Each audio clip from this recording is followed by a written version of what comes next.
chat. Keep it alive through these lines I write. I keep it live cause I thrive. I might just blow your mind tonight. I'm so hyped, but it's no hype. From this height, it's direct hits on sight. I'm your type, lend me your ears to show you that there's something in me. I'm not giving up, I'm standing right here, holding these days hostage. And I'll make this my year. We turning fear into love, and the love's in the air. I love doing this cause nothing compares. Nothing can share that same type of feeling when you feeling them flares. They can't catch it, it's havoc. I rip to a tear, switch a scenario. My stereos, I leave them impaired.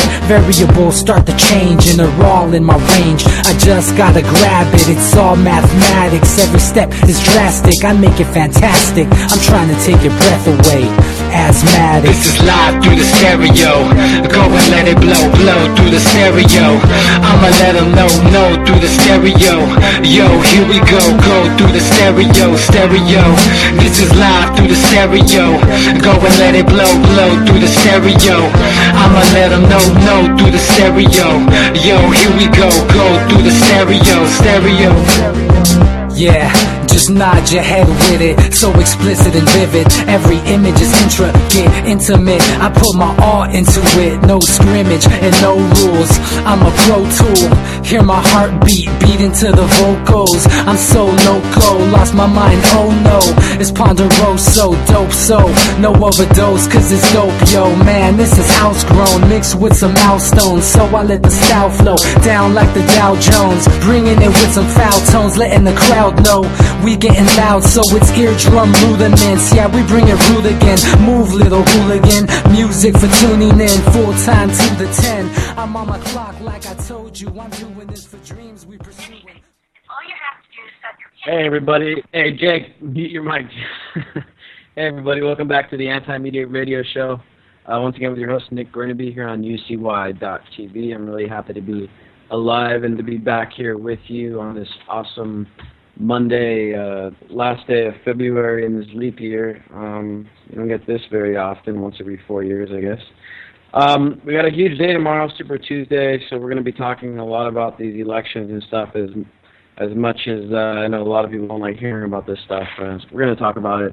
A lot of implications tomorrow as far as these Republican and Democratic campaigns go. Of course, there are other political parties out there, actually.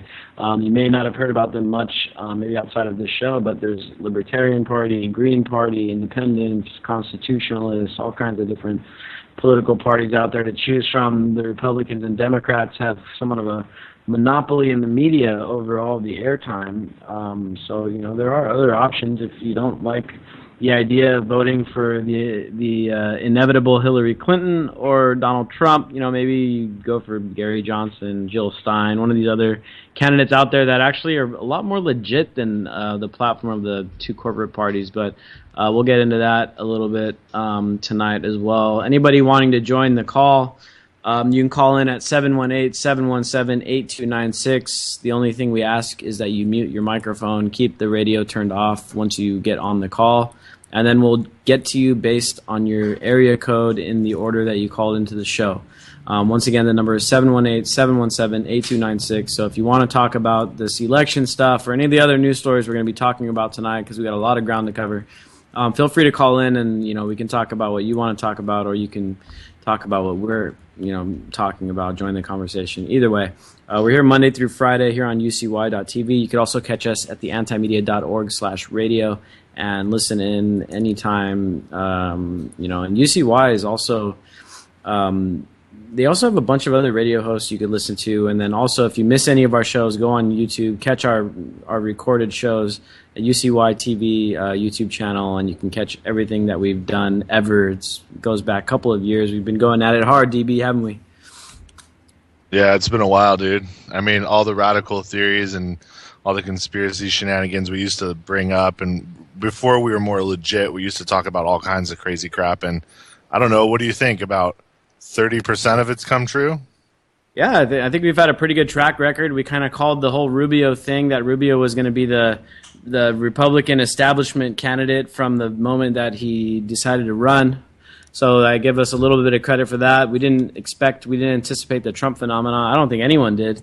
But again, that's kind of a product of the polarizing rhetoric and all the other economic situations going on in the U.S. I want to talk a bit about that tonight because tomorrow's Super Tuesday. It's probably pretty much the biggest single day in the primary elections here. Tomorrow, if anyone gets a clear sweep, if Hillary Clinton sweeps the states, if Trump sweeps the states, you can pretty much forget all the other candidates. It's pretty much done for them because the delegate lead will be almost unsurpassable. Except for the really strange happenings as maybe if Hillary Clinton were to be indicted or if Donald Trump were to be assassinated, then, throw that out the window. Outside of those two things, then, I guess it all depends on what goes on tomorrow. Is Bernie Sanders going to win any states? Is Donald Trump going to lose any states? I mean, I don't know. I guess we can ask our panel. We also have Jake Anderson on the line. What's up, Jake? No, nothing's up. Just watching the circus. Hopefully you're enjoying it, at least for the entertainment value. Yeah, I'm enjoying it. There's nothing more entertaining to me than watching the country shame spiral into fascism. Yeah, I guess that is a bit entertaining. Hopefully people are starting to realize that, these crazy notions of Donald Trump becoming a president is actually starting to become legitimate, especially after tomorrow. I guess we're going to have to wait and see. All of the candidates are destructive, except one. But have you noticed that? I mean, it doesn't matter who you vote for. We're going to war except for one guy. Or we're going to have a civil war if Trump gets in. Yeah, the Trump question, and we got a really interesting article on the anti-media that I want to get into. First, I want to bring Claire into this. What's up, Claire? Not much. What's up? Oh, hanging in there. I got this really interesting article on the anti-media we published earlier today regarding the Republican establishment. And this is, I don't know, this is crazy. We republished this from over at Zero Hedge. The title is Why the Republican Establishment May Actually Support Hillary Clinton Over Donald Trump. Trump becomes a nominee, and this isn't just we've actually briefly kind of in a funny way we've talked about this, about how Hillary Clinton is in many ways, if you throw out the social policy, then she pretty much looks like a Republican by every other measure. In fact, Jake wrote a great article about it that's called Hillary Clinton Should Run as a Republican. And no, we weren't really joking about that. It is kind of funny to say it because we all know she's a lifelong Democrat, et cetera, et cetera, et cetera. But it turns out that some people within the Republican establishment are not joking about this. She's a Goldwater girl. Yeah. She's a Republican, believe me. That should tell you enough there. She was, she was working with Barry Goldwater, I guess, actually a Trump-like candidate back in the day. He wanted to repeal the Civil Rights Act. Yeah, exactly. And we heard recently that a lot of Trump's supporters, I think 20%, wish that they never would have done the Emancipation Proclamation or something like that. So a very Trump-like candidate, and Clinton worked for that guy. So, this idea that the Republicans may actually support Hillary Clinton is actually getting kind of real here. And I got an excerpt here from The Intercept. This is over on the antimedia.org. Donald Trump's runaway success in the GOP primaries is so far setting off alarm bells among neoconservatives who are worried he will not pursue the same bellicose foreign policy that has dominated Republican thinking for decades. Neoconservative historian Robert Kagan, one of the prime intellectual backers of the Iraq War and an advocate for Syrian intervention, announced in the Washington Post last week that if Trump secures the nomination, the only choice will be to vote for Hillary Clinton. Furthermore, Max Boot, an unrepentant supporter of the Iraq War, wrote in the Weekly Standard that a Trump presidency would represent the death knell of America as a great power, citing, among other things, Trump's objection to a large American troop presence in South Korea. So this is not a joke. The neoconservatives who are very much in favor of starting wars wherever in the hell they can, including Iran, and now Iran is basically their next target. And as we know, with Rubio, who is the neoconservative golden boy, literally He basically wants to start up a war with Iran, and he wants to basically stir up our tensions with every country imaginable: Russia, Syria, everywhere. He wants to arm the Ukrainian government. We already are, but they want to do it even more. But now you literally have neoconservative think tanks and people that are, kind of the opinion makers within neoconservative ranks, which for a long time have been the guys that control the Republican Party, are now saying, because of Trump's rhetoric against the Iraq War and his somewhat of a non-intervention policy that he's been talking about lately, because of that, they may support Hillary Clinton, because everyone knows Hillary Clinton is willing to go and put U.S. Weaponry, U.S. resources, and U.S. people in harm's way, like basically every chance she gets. So, I mean, this is just, I literally, this is something we've been joking about. Jake wrote an article about it. I mean, Jake, what do you make of this, man? Well, yeah, I mean, with Hillary, like DB was saying, I mean, it goes back with her, but I mean, at the front of it, or at the main issue for me is that she is just a warmonger. She's a neoconservative. She supported the Iraq War. A new article has come out saying that basically Obama was 51-49 on regime change in Libya, and that it was Hillary that basically pushed him over the top, and that she almost single-handedly caused that regime change. And, and she's also, she claims to be against TPP, but she first came out for it. And I think I'm pretty confident that when she gets in office, what she'll do is she'll make a couple tweaks to it, ineffectual tweaks, and claim that, hers is the right one and push it forward. So, in many ways, yeah, she's very conservative. She's conservative on criminal justice reform, the drug war. She's conservative on civil liberties. She supported Patriot Act from the very beginning, and all subsequent reauthorization votes. She wants Snowden to be prosecuted, and just in every possible way. She has better rhetoric than Trump, but in many ways she's more of a neocon than Trump is, and I think she's more likely to push TPP forward than Trump is. So I don't know. I don't know what to think about what could presumably be the general election here. And remember how much money Trump donated to the Clintons before he changed to the Republican Party, or so he says. Yeah, that too, and he has, and so that's another factor here. We don't know, man.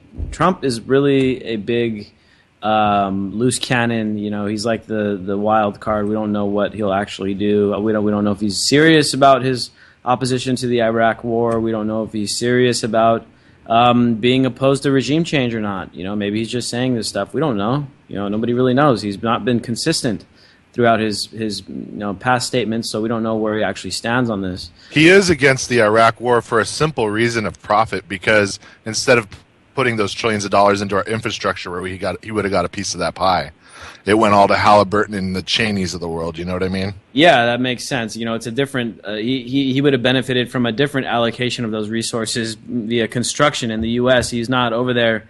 He's not like Halliburton over there building a bunch of construction projects in Iraq and stuff like that. And I think that's the only reason he says he's against TPP. It's just it isn't quite configured to his corporate benefits. I don't know. I'm not smart enough in terms of reading trade agreements to understand why Trump would be against it. I'm a little confounded, actually, as to why he's against it. But I assure you it has nothing to do with protecting civil liberties or the environment. Yeah. Well, he's a laughingstock in real business circles besides entertainment. And that's why he's against TPP. It's going to hit him in the pocketbook hard. The other thing is that a lot of we got to keep in mind candidates have all kinds of rhetoric, and then when they get elected, it's a whole different ball game. They go back on their word, they break promises.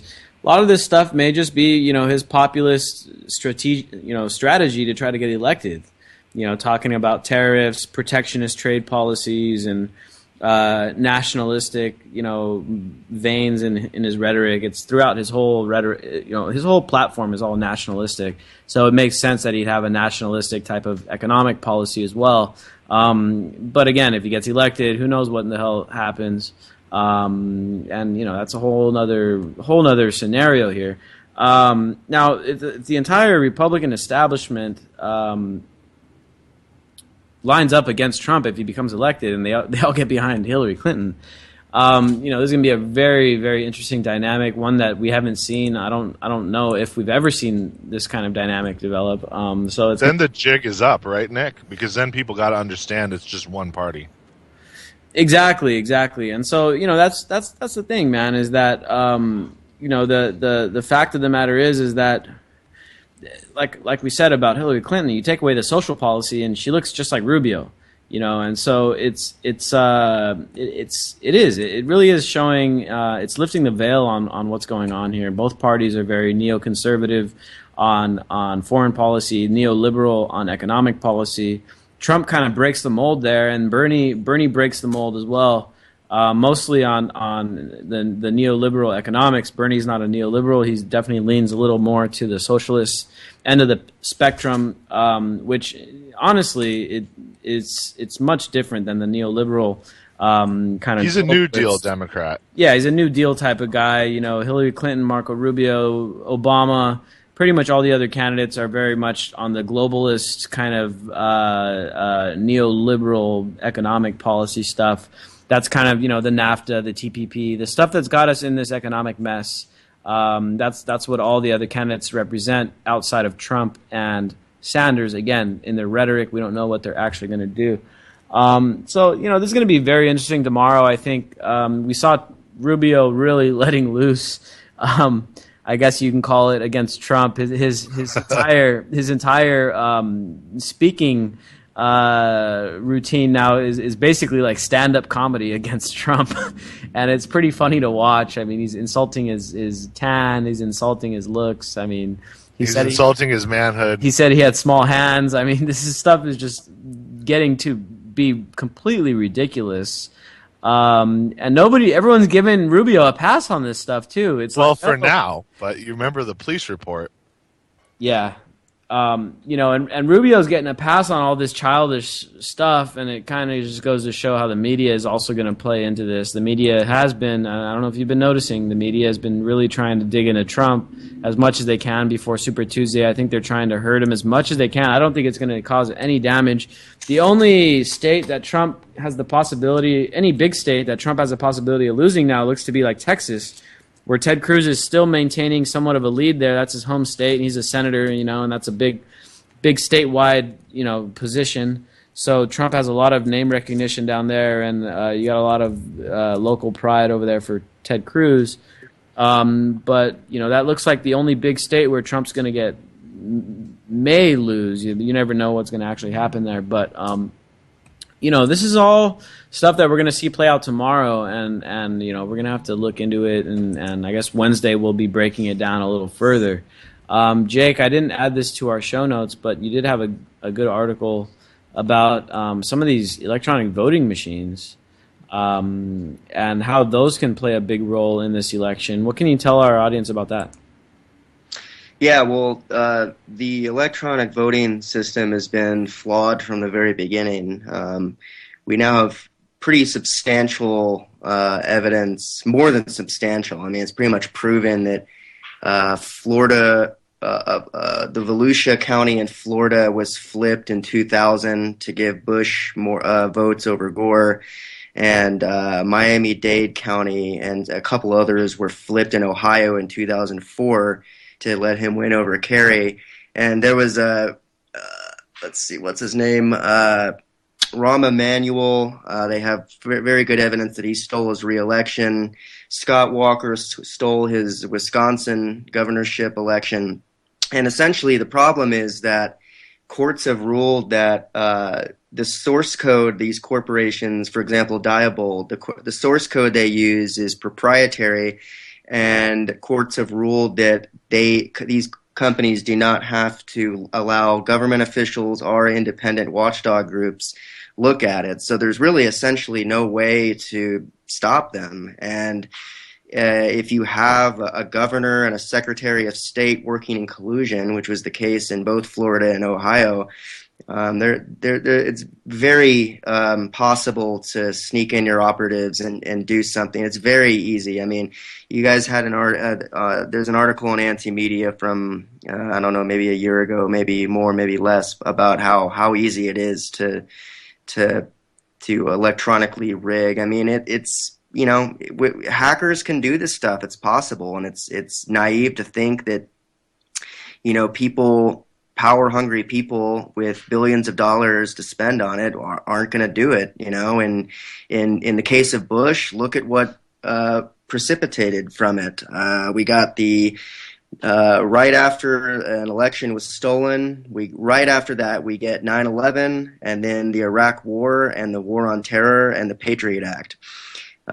These things aren't a coincidence, and I think anyone can see that there's a larger agenda going on, and the election is just a mechanism by which they put the pieces into motion. Yeah, one of the really interesting things that I noticed about what went on in Florida back in 2000 with Bush and Gore is that, there's this documentary called Hacking Democracy that really documents this stuff. You watch that and you have pretty much no doubt about the fact that this stuff is being done. But the thing that really blew my mind there is that there was a woman that was documenting all this, and she had really good proof, at least enough proof to start an investigation.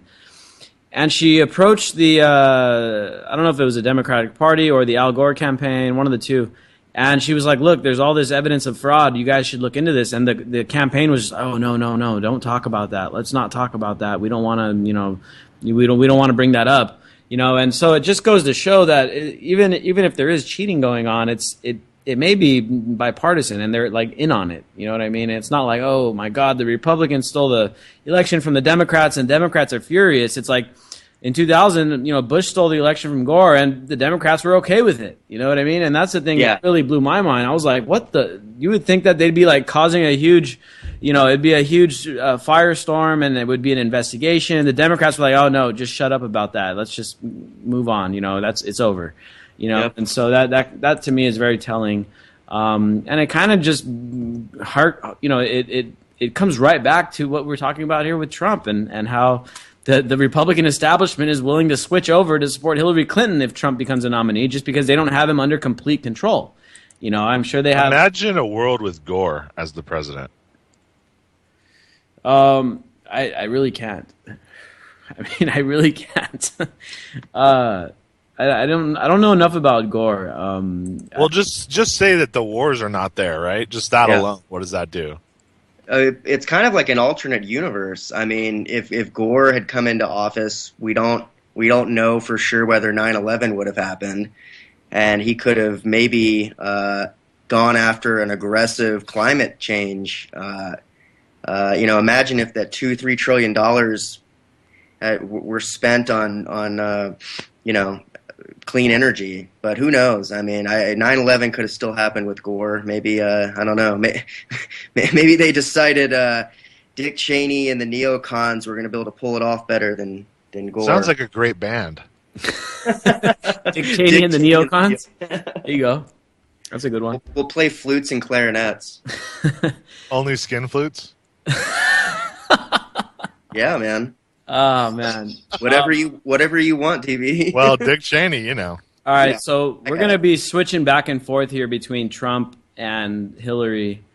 I got a clip I want to play here from one of these people that recently switched sides and well, not switched sides, but Tulsi Gabbard. She's a Democratic congresswoman from Hawaii. Pretty interesting backstory. She's the first Samoan American person in Congress. She's also a combat veteran, and she's also apparently extremely anti-war. And she was part of the DNC. She resigned, I believe it was over the weekend. She resigned in order to support Bernie Sanders. Now, wasn't too intrigued by that until I started seeing some of the older interviews that she's given. And over on her YouTube channel, I found a video back from October of last year regarding some comments that she was making about Assad and the CIA and stuff. So I'm going to play that clip real quick, and then we can talk a little bit about that. With Russia to deconflict that is an important thing. But there's a bigger issue here that I'm concerned with, and that is the fact that the U.S. and the CIA are working to overthrow the Syrian government of Assad, while Russia, a longtime ally of Assad for decades now, is working to defend or uphold this Syrian government of Assad. And this puts us in a position of a possible direct head-to-head conflict with Russia as long as the U.S. and CIA continue down this path. Well, how does the U.S. and Russia avoid that head-on contact? Because you're absolutely right. The U.S. wants to get rid of Bashar al-Assad. The Russians want to boost him and protect him together with the Iranians, their allies, the Lebanese Hezbollah group. They're trying to prop him up. So how do you avoid that potential collision?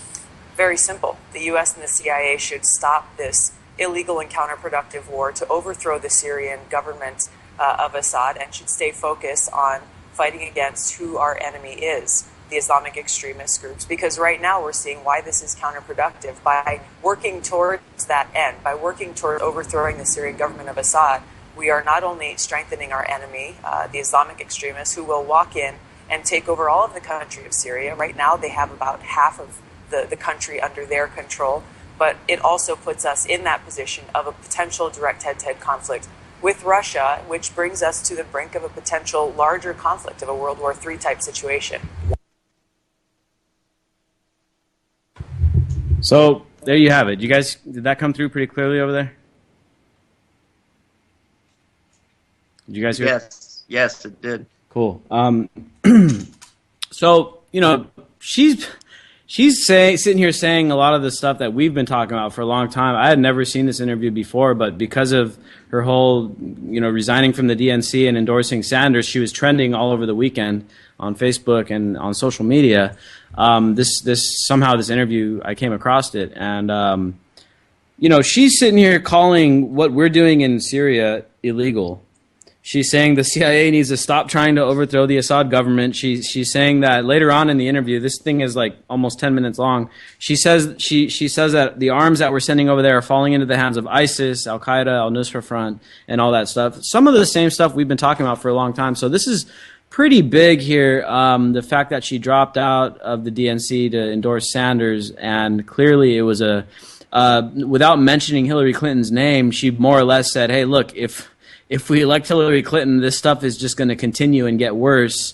And as you see, she's talking about how this scenario over in Syria, thank God right now the ceasefire is still holding. There's been isolated incidents. It's still holding. So, I'm very kind of optimistic about that. I hope that it continues.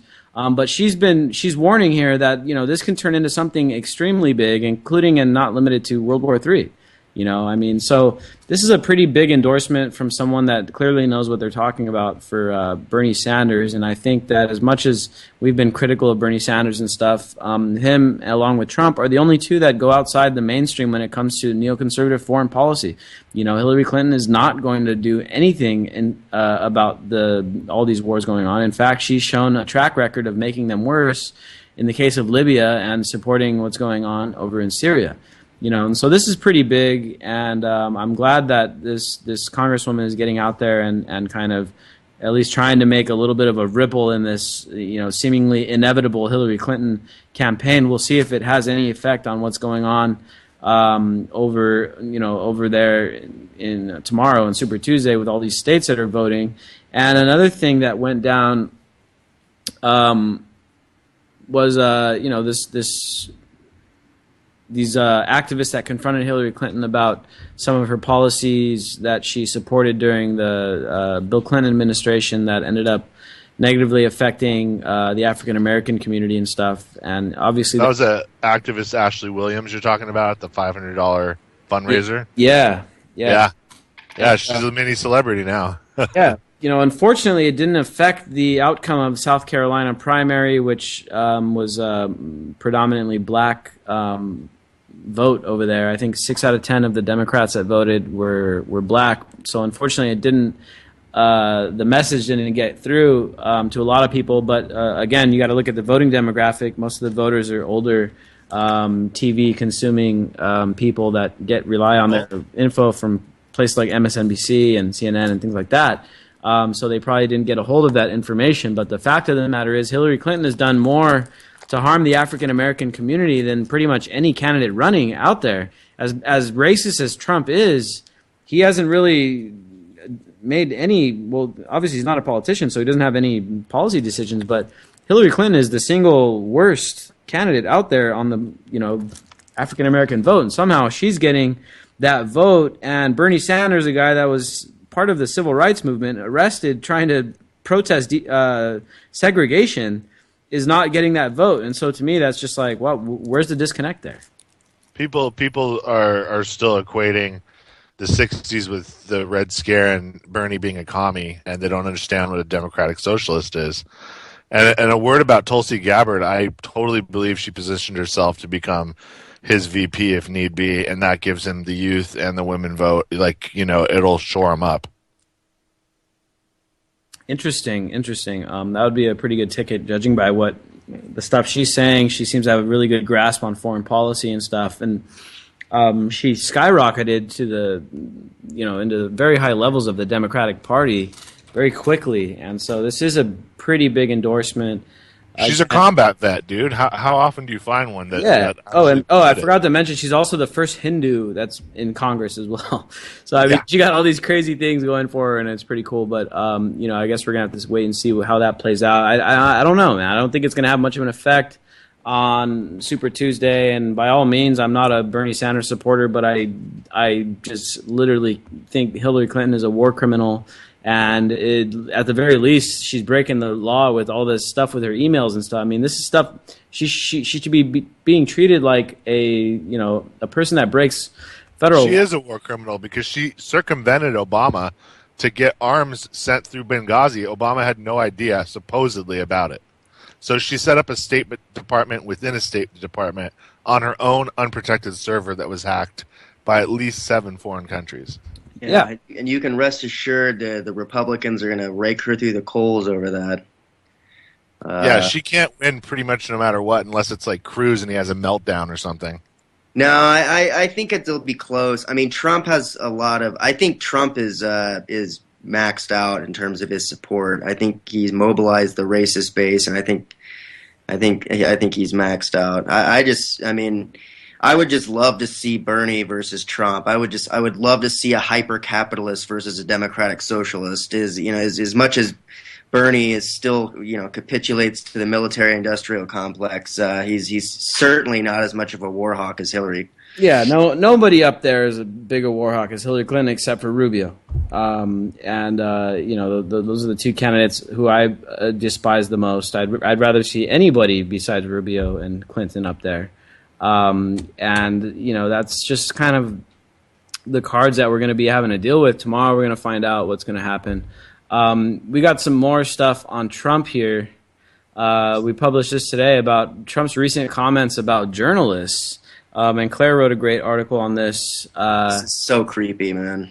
Yeah, and basically Trump said that if he gets elected, he's going to change the laws regarding journalists so that they could so that he can sue people for libel. Claire, what can you tell us about this? Yeah, it actually sounds like he just does not want to be subject to criticism at all. And so he wants to change the libel laws so that anybody who is critical of him, essentially, I mean, he says it's negative and horrible and false articles or whatever, but we kind of all know that he really just doesn't like criticism in the press. Anything that makes him look bad, because, it's almost always justifiable because he makes himself look bad. He doesn't like that, so he wants to just switch everything up in the law so that he can basically sue any journalist that prints anything negative. That's really what it boils down to. So, I mean, he just wants to circumvent basically the constitutional right of the free press and free speech and everything else, and it's interesting to joke about, but at the same time, I think he's dangerous, so... Yeah, now on the flip side here, Trump makes all these dumb comments, but another thing that he said that was actually that I agreed with here is that he said that he wanted to be neutral in the case of Israel-Palestine, right? And that, again, goes against all neoconservative orthodoxy. It goes against everything the Republican Party stands for. It's Israel first, America second, and then bombing everybody else third. That's kind of the philosophy we've been going by for the past 20 or so years, or probably longer. And so Trump comes out and he says that he's going to try to remain neutral, and he's going to try to cut a deal between the Israelis and the Palestinians and bring peace to the area. And Rubio just lost it. Rubio was like, oh, my God, we can't have peace in Israel-Palestine. We have to support and arm the hell out of Israel and let them bomb Palestine as much as they want. That's basically Rubio's policy on that.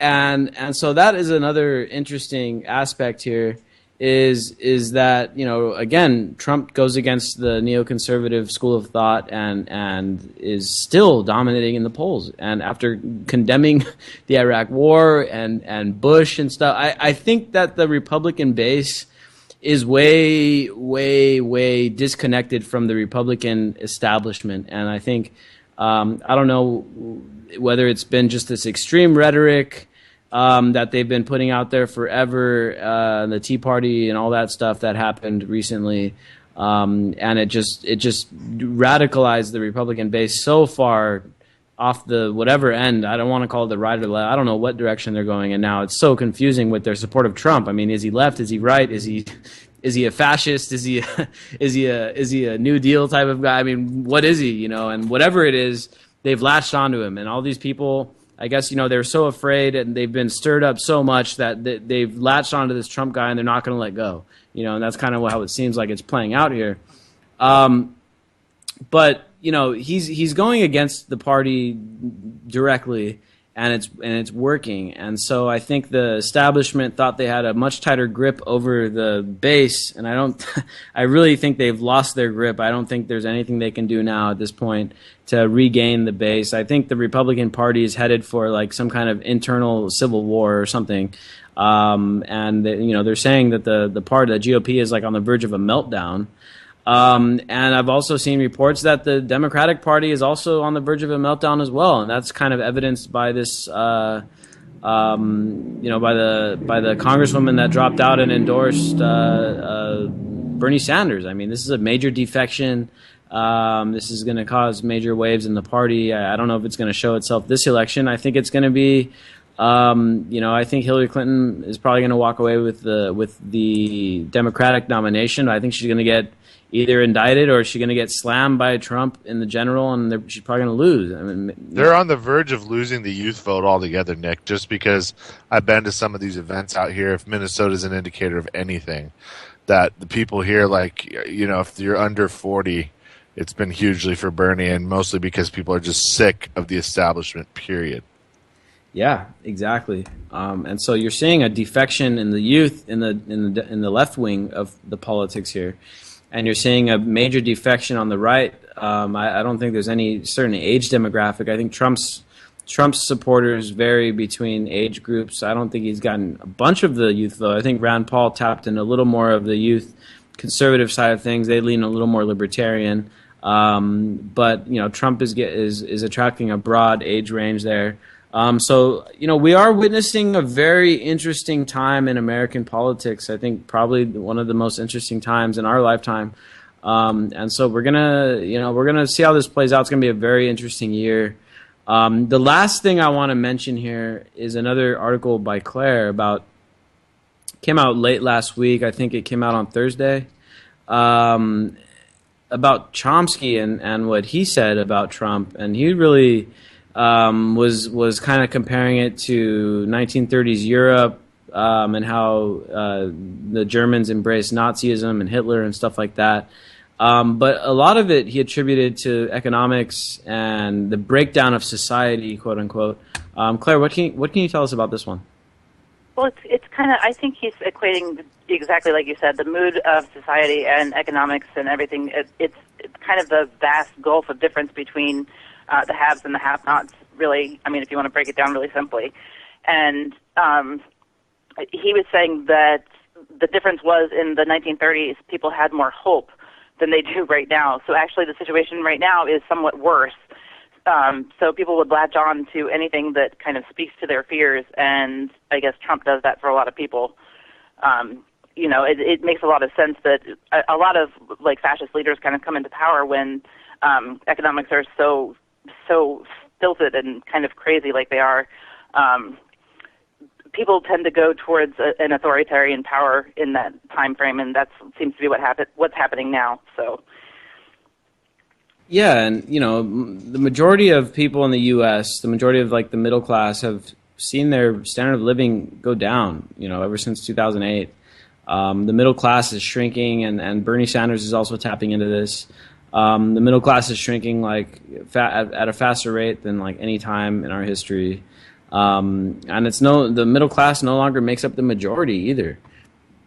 And so everyone. No, there's hardly any middle class left at all. I mean, really, this is more stratified than it was like right before like in the 1920s, right before the Great Depression, like here in the U.S., not just the rise of Hitler, but like all over the world. I mean, this is the same sort of situation. Exactly, and so all these people are looking for answers, right? And they're like, well, damn, like, we've been doing this, two-party stuff. We've been voting for who they tell us to vote for. We've been, they've been feeding us Clintons and Bushes, and we've been voting for them. And it hasn't really gotten us anywhere. All these wars and stuff haven't really gotten us anywhere. And so people are they hear a new message out there. They hear Trump's kind of fascist-leaning message, and they're like, okay, half the people are like, okay, well, maybe that'll work. And the other half are hearing Bernie Sanders out there with his democratic socialist message, and they're like, well, maybe that'll work. And, that's kind of this dynamic that we're seeing here. Now, I really do think Bernie Sanders has been robbed of momentum when it comes to Iowa. Iowa, of course, is the first voting state, and he got, in many ways, there's plenty of evidence there piling up that he got cheated out of at least given a fair shot at winning in Iowa. And had Bernie Sanders walked away with a win in Iowa, I think we'd be looking at a very different race right now. I think we'd be looking at Bernie Sanders dominating Super Tuesday. Now, as we all know, that wasn't the case. Hillary Clinton walked out of Iowa with the win, and and the rest is history, I guess. We may find out in a few months from now that, there were some discrepancies. Maybe Sanders did win Iowa, but that's not going to matter in a few months after Hillary Clinton sweeps Super Tuesday and wins all the delegates. It's really not going to matter. It's going to be too late. And so I don't know. I think DB is onto something there. I think the Democrats may lose the youth vote. That's something they've been banking on ever since Obama came into power. I think even before that, Democrats have generally on social issues, they have a better message that kind of taps into the youth and what people care about, on the social side of things. And the Republicans have obviously kind of given up on that a long time ago. But, this is just going to be an interesting dynamic. I think this economic scenario is the main driver with most of these voters that are out there for Trump and Sanders, and the economic issues aren't going away. I think that any of these candidates, whoever gets in, any of them are not going to be able to fix the economic situation overnight. We're looking at many people would say a declining empire, and so it's not going away. I think we need to start preparing ourselves to have a softer landing when the reality sets in. We've been talking about this automation and stuff. Last couple shows, been a lot of updates on automation, economics. I mean, we're in the middle of an economic revolution, and the working people are being kind of left behind this time around. And, after the Industrial Revolution, we all know what happened. It created a bunch of jobs, and then unions came about to make sure people were having rights in the workplace and stuff like that. But, this next economic evolution, it cuts the worker out of the scenario. And so we're in for some really strange economic times, and we got to be ready for it. Hopefully people listening to the show will have a bit of a foresight, maybe a little advantage, knowing what's coming. But it is what it is. Let's move on here. We got other stuff to talk about besides the elections, believe it or not. We got a few other trending topics. We got this really strange stuff going on in California, and I'm gonna go back to Claire here. I'm living right in the middle of it right now. I'm actually the only one on the call tonight that is. But there was this huge, starting on the 25th, a huge release of carbon monoxide, carbon dioxide, and sulfur dioxide all up and down the West Coast, mostly in California, and extremely high amounts here in Southern California. And I came across this post today over on the Daily Kos, which is a extremely progressive website, but they were talking about how this kind of release of gas, at least once in the past, has been a precursor to a big earthquake. And Claire's been looking into this. We may be covering this tomorrow in the Anti-Media. And we've got some studies and a professor out here talking about it. Claire, what can you tell us about this? Okay, so everybody knows that, Southern California and California in general is kind of overdue for like a quote-unquote the big one earthquake. Now, this is just theoretically speaking, but the last time a large release of carbon monoxide happened was this 7.9 quake, or 7.6 quake back in Gujarat, India, 9 years ago. Or actually, I think it's more like, it might even be 11 years ago at this point. But about a week before that happened, there was a large release of carbon monoxide, carbon dioxide, and sulfur dioxide. And then it kind of dissipated a little bit, and then a week later, the quake happened. And this paleoclimatologist that I've been watching kind of on YouTube, who's put up a couple of videos already, is kind of hinting that this is a very interesting possibility for California, because if you take the interactive fault map from the USGS and kind of look at the interactive carbon monoxide map, then the faults line up with the release. So it looks almost like it must be coming, like the carbon monoxide must be related to these faults, like having activity. And, I'm not saying that that means necessarily there will be a big quake, but even this paleoclimatologist says that it seems to be indicative that there is definitely geologic activity happening. And he's wondering why NOAA and NASA and the USGS have not issued any statements on it, but he thinks that they might shortly. And I've reached out to them as well to see if I can get some sort of statement to see what's going on. So I guess we'll see. Yeah, and so, this is big stuff. I mean, there's not enough studies here to say, look, we're predicting an earthquake here. There's not enough studies to say that. No, but the study did say that this might be one way to predict earthquakes. It was a fairly comprehensive study using French and Indian and American scientists. And they looked into this pretty extensively to see, if there was an indication from this. And they felt that it was strong enough to say that it could possibly be used to indicate earthquakes, imminently possible. So it's a possibility. So, if you're on the West Coast, I think it's a good time to make sure that you have your stuff in order, your evacuation plans in order. I think it's safe to say the probability of an earthquake is pretty high right now. I mean, we've been overdue on the West Coast for a large earthquake for a long time.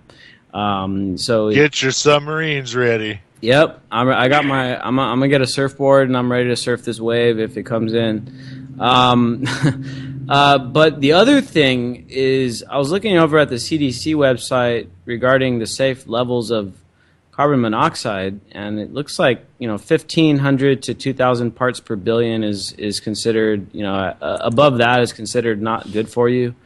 And some places were showing levels of 40,000 parts per billion, so it's extremely high levels. So even if we're not talking, even if there's not an earthquake coming in here, we're still going to be seeing an increased level of people with respiratory issues and things like that. In fact, my chest, I hardly ever have chest pain, but a couple days ago I started having chest pains and stuff, and I thought I was just hungry or something. I didn't know what it was. But now it makes sense. Maybe I'm breathing in kind of high levels of carbon monoxide, and it's not good for me. I don't think it's going to kill anybody or anything like that, but it's definitely not good.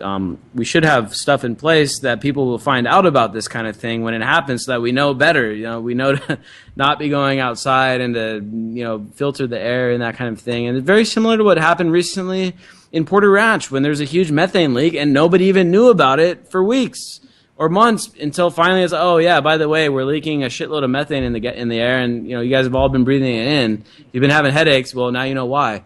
So this is the kind of thing that it'd be nice if we knew about it, so that we could kind of take the proper precautions.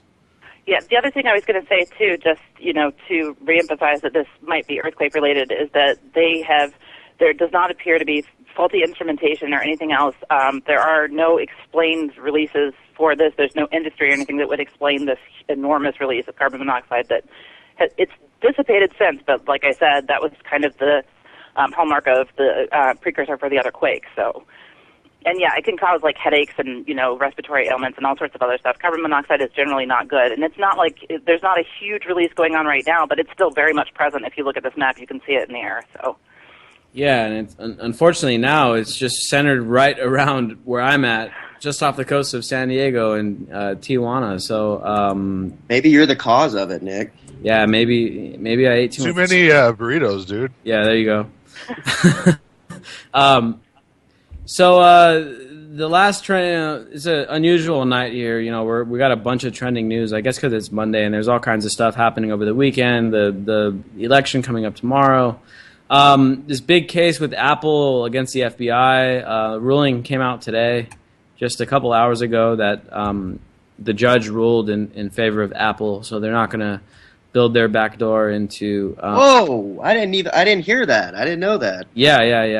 It just happened a couple hours ago, so that's pretty good. Amazing. Yeah, that's at least some good news here. We all know about a lot of the NSA already has some back doors into the communications with Apple, but this is to hack into the actual physical iPhone here.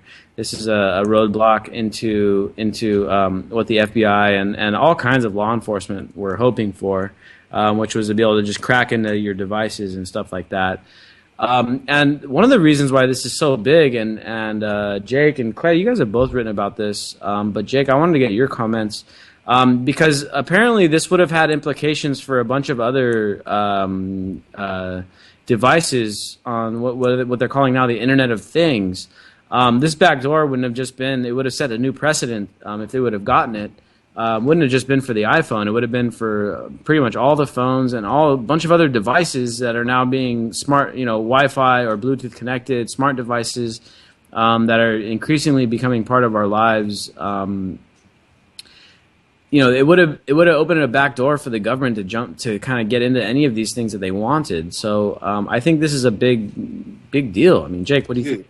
Yeah, no, I mean, I'm shocked. I thought it was a foregone conclusion that the government was win, because typically anytime the threat of terrorism is invoked, it's almost a carte blanche for the government to do anything they want. I'm honestly shocked. I saw Tim Cook on the television, but I didn't. It was on mute, so I didn't hear anything. Yeah, I mean, essentially, the FBI, it was more than just about one phone. They were just using the phone that was involved in the San Bernardino attack as the face of the operation. There was at least 12 other phones that the FBI specifically was trying to, they wanted backdoors into, and there were law enforcement around the country. There were thousands of phones and so this was about way more than just the San Bernardino case. They were looking for a symbolic win to show that the government has the right, the judicial right, to basically force any company, force any entity to expose their innards anytime the government cries terrorism. And it would have been, it still could happen. I'm sure they're going to appeal. But yeah, I don't know how it connects exactly to the Internet of Things, but this was going to be, anyone who knows anything about encryption says that what the government wanted to do was going to dramatically weaken the Apple's defenses, and that in this case, the FBI even said, the Department of Justice even said, they're hoping this case will be symbolic for the future. So clearly they're being unequivocal in saying that this case would have been a precedent for the government basically being able to bypass encryption anytime they want, just using terrorism. So this is... Yeah, so it's pretty big. I think the crazy thing was that there were try and invoke the All Writs Act, which is from 1789. Right. And they're using this old-ass law to try to crack into people's phones and stuff like that. It's crazy. It just goes to show the amount of, that they'll go to no length to try to, violate our privacy and stuff. And you know what did him in was that it doesn't apply to code. Yeah, and the thing is too here is that, I mean, it kind of goes to show how nice it is to have really good lawyers, because Apple has like a huge team of lawyers over there, and they're in court like every week trying to fight against Samsung and patent wars and this crap. Right. They just blackmailed all the judges too, dude. You know that. Hey, the judges have iPhones too, right? Exactly. Sure, got all their nudes. I mean, this was probably a bribe war more than it was anything. It was the government promising the judges that they won't prosecute them for molestation charges, and Apple offering free iPhones. That's probably what it boiled down to. Free Wi-Fi for life. Yeah. And I'm honestly stunned. I'm stunned that Apple. Yeah, they must be more powerful than the government. Oh, wait. Possibly. What? I mean, we know Google is, and Google was next on the list. If they beat Apple, they were going to go after Google next and try and get access to all their algorithms. Yeah, so, I mean, this is pretty big. I don't know why. Technically, I don't know why Apple was so resistant to this. I guess part of it was for brand. Part of it was to save their reputation. They could have quietly just said, okay, here you go, and not publicized it. It went public because it resisted. So I don't know I don't know what motivated them to do this. I don't know. Is Apple actually trying to stand up for your privacy and stuff like that? I don't know. I mean, it's hard to say. I doubt that. But. I think it's 30% altruism, 70% brand management. But yeah, you're right. I mean, they didn't even have to say it. But this is what could have happened if they didn't say anything and just did it for the government. Then later there's a massive breach. A bunch of people lose their identities and whatnot, and then it comes out that they did it, and then they look like a bunch of assholes, and it hurts their brand. I mean, this would have come out eventually, and so I think a lot of it's just brand management. I mean, they have one of the best encryption apparatus in the world, and they didn't want that to get messed up. And I think part of it is also just like, I think part of it is altruism. Just like, why should the government be able to do this? It's ridiculous. Good point. So yeah, I mean, I guess that's up for interpretation. I don't know. I really don't know how to call that one. I have an iPhone myself. Maybe I shouldn't disclose that information, but yeah, it's hard to say why they did it. It's done though, and they won in court. They got great lawyers, and that should say something there. The last little bit I got here, and as much as we try to avoid the celebrity gossip and all that stuff, Leonardo DiCaprio, obviously everyone knows he won the Oscar last night, but we have an article on the Anti-Media, 5 reasons to love Leonardo DiCaprio that have nothing to do with his acting career. But in the article, we talk about all of his activism and stuff, and so, DiCaprio is one of the few actors that is actually like really active in helping out communities that are, under siege, indigenous communities, Native American communities. He's been a great advocate for that. And in his acceptance speech in the Oscars, I have a little quote here from part of what he said. And I quote, "For our children's children and for those people out there whose voices have been drowned out by the politics of greed, I thank you all for this amazing award tonight. Let us not take this planet for granted." And so that was a great quote. I mean, using that bully pulpit to that huge stage to go out there and talk about greed in politics and about how the environment is being degraded and how we need to start taking care of the earth. I applaud him for that, man. I think Hollywood has been destructive, propagandists, sowing a bunch of materialism within our culture and stuff. But for every now and then an actor speaks out like Leonardo DiCaprio did last night. You got to applaud him for that. Credit where credit's due. Thank you all for tuning in. That was the Anti-Media Radio. Catch us 5 days a week, same place, same time, Monday through Friday. Peace out.